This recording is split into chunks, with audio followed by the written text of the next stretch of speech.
Hi guys, welcome to my channel. आज मैं आपके साथ बहुत ही यमी पास्ता रेसिपी शेयर करने वाली हूँ जिसे बनाना बहुत ही इजी है। तो जब भी आपको भूख लगे आप फटाफट से इसे बनाकर एंजॉय कर सकते हैं। लेकिन इससे पहले कि हम शुरू करें, अगर आप मेरे चैनल पर पहली बार आए हैं तो सब्सक्राइब करना मत भूलिए। तो चलिए शुरू करते हैं। सबसे पहले एक कढ़ाई में हम डालेंगे 4 बड़े चम्मच ऑयल और इस ऑयल को हमें अच्छी तरह से गर्म होने देना है। जैसे ही ऑयल गर्म हो जाए हम इसमें डालेंगे एक चॉप किया हुआ प्याज और इसे हम पका लेंगे थोड़ा सा, जब तक कि इसका जो कलर है वो हल्का सा चेंज नहीं होने लग जाता।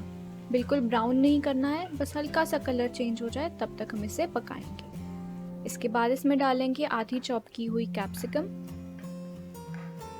और इसे भी एक बार हम मिक्स कर लेते हैं और थोड़ा सा पका लेते हैं। कैप्सिकम को ज़्यादा पकाने की ज़रूरत नहीं है।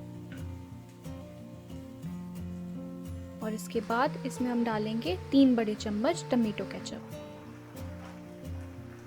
इसके साथ ही हम डाल देंगे 2 बड़े चम्मच मेयोनेज़। इसे अब हम अच्छी तरह से मिक्स करेंगे ताकि ये दोनों सॉसेस और जो सब्जियां हैं आपस में अच्छी तरह से मिल जाएं। बहुत ही ज़्यादा टेस्टी सॉस बनती है ये पास्ता की। और ये देखिए कितनी ज़्यादा यम्मी लग रही है। अब इसमें डाल देते हैं बॉईल किया हुआ पास्ता। 1 कप बॉईल किया हुआ पास्ता मैं इसमें डाल रही हूँ। जो भी शेप वाला पास्ता आपके घर पर है आप वो यूज़ कर सकते हैं। और इसे एक बार मिक्स करेंगे ताकि ये जो सॉस है पास्ता पर अच्छी तरह से कोट हो जाए। फिर इसमें डालेंगे हम ऑरिगेनो और चिली फ्लेक्स, इसको और ज़्यादा यमी बनाने के लिए। और इसे मिक्स कर लेते हैं।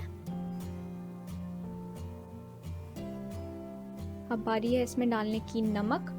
नमक थोड़ा ही डालिए, ज़्यादा मत डालिए क्योंकि जो सॉसेज है उसमें ऑलरेडी बहुत नमक होगा।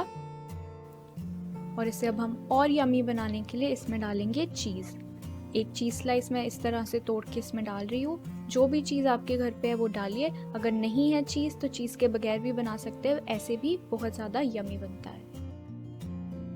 अगर किसी भी पॉइंट पर आपको लगता है कि ये जो पास्ता है इसमें थोड़ी सी और सॉस होनी चाहिए तो आप क्या कर सकते हैं, जिस पानी में हमने पास्ता को बॉईल किया था वो पानी इस पर थोड़ा सा डाल सकते हैं। 3 बड़े चम्मच पास्ता वाले पानी का मैंने इसमें डाला है और इसे हम मिक्स करेंगे। और ये देखिए और ज़्यादा सॉसी हो जाता है ये पास्ता। बस अब पास्ता को आखिरी बार हम अच्छी तरह मिक्स करेंगे और फिर ये एकदम रेडी हो जाएगा। ये देखिए कितना ज़्यादा यमी लग रहा है, एकदम डिलिशियस, और इसे बनाना भी बहुत इजी था। तो आई होप आपको आज की रेसिपी अच्छी लगी। अगर आपको पसंद आई तो इसे ज़रूर लाइक कीजिए और ऐसी ही और रेसिपीज़ देखने के लिए मेरे चैनल को सब्सक्राइब कीजिए। I'll see you guys in the next video. Till then, have a wonderful day and thank you for watching, guys.